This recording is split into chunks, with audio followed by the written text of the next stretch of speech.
This episode will deal with the subject of suicide. And for those listeners sensitive to the subject, I would like to ask you to tune out. Also, those suffering with Post Finasteride Syndrome, listening to this subject can prove to be something of a task. And I want you to know you are not alone. You are a part of a brotherhood, and within this brotherhood, you are valued, and you are honored for your strength to carry forward. This episode also honors the fallen brothers and the families, friends, lovers, and colleagues left behind. Lastly, this episode honors all those people needlessly suffering from the untold side effects of dangerous pharmaceuticals deemed FDA safe, prescribed by trusted doctors, and sold to us by unscrupulous ad agencies. All are welcome. And those suffering, you are honored, you are cherished, and you are loved. I'd like to start the show by talking about a man by the name John Pfaff.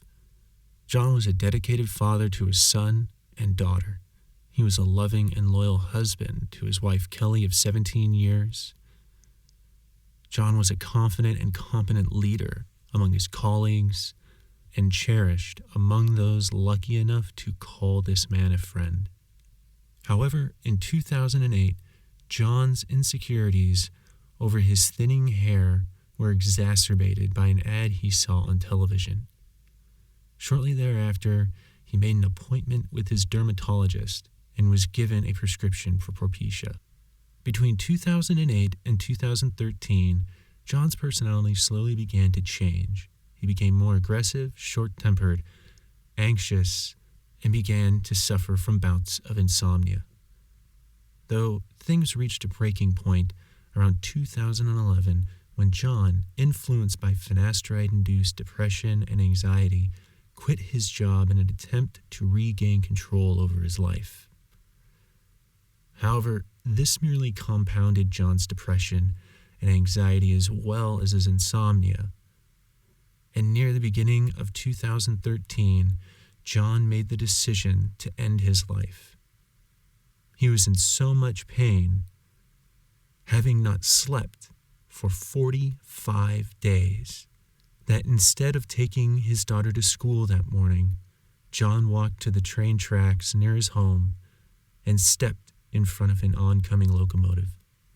As horrifically tragic as John's story is, this kind of story is all too common within the PFS community.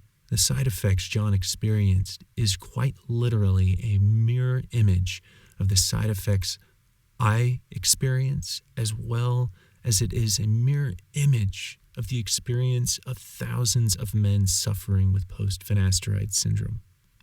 My side effects began nearly a decade ago, and not only affected my love life, but my professional life.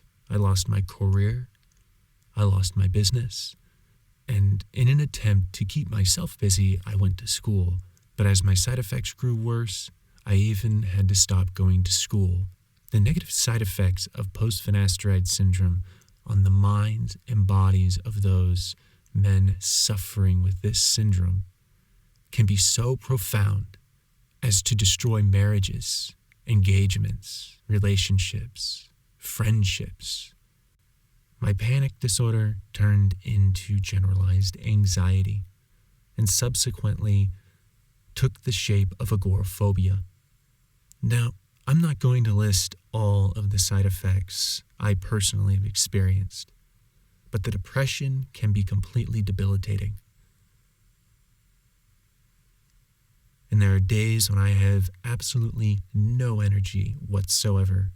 Some PFS sufferers, such as John, have experienced these side effects in spades. Regardless, the point of episode 1 of Warlike Art is to warn those considering using Propecia to seriously reconsider their decision, and to let those men currently suffering with Post Finasteride Syndrome know that they are not alone.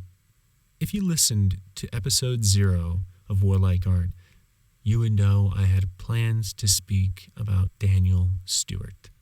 However, I decided that discussing any more personal experiences of men who have suffered and subsequently died as a result of Post Finasteride Syndrome is far too much of a strain for any one person to listen to.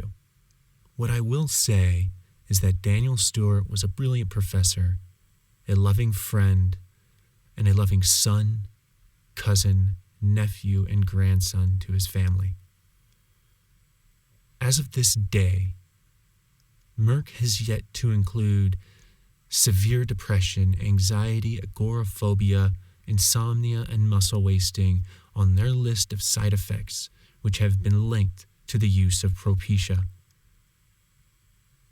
And we cannot allow Merck to get away with destroying the lives of the sons, fathers, friends, wives, and lovers of those people whose lives have been upended by the effects of PFS. It's time to take a stand against dangerous pharmaceuticals. And if you are interested in helping, you can start by visiting the Post Finasteride Syndrome Foundation website.